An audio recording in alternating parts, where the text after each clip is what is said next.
नमस्कार, मी संतोषी मच्छिंद्र चौधरी पाबोळे येथून आहे. मी मच्छिंद्र सरांच्या टीममधून बोलतीये.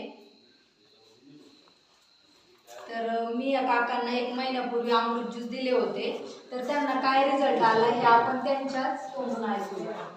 तर काका, तुमचं नाव सांगा आणि रिझल्ट. माझं नाव आहे प्रकाश सापोरे. मी केंद्र पाचोड वस्तीमधून या ठिकाणी राहतो आणि मी 1-1.5 महिन्यापूर्वी अमृत ज्यूस घेतलं. हे अमृत ज्यूस घेतल्यानंतर मला मुळव्याधाचा खूप त्रास होता. इतका त्रास होता की भयंकर त्रास त्या मुळव्याधाचा होता. परंतु हे ज्यूस घेतल्यानंतर 1 बॉटल संपली त्यामुळे मला जवळजवळ 80% फरक पडला मुळव्याधासाठी. त्यानंतर मला गुडघेदुखीचा त्रास होता, तर गुडघेदुखीवर 50% मला आराम पडला. नंतर मला एक स्वारसीचा पण त्रास होता. आता स्वारसीच्या त्रासासाठी मी आतापर्यंत जवळजवळ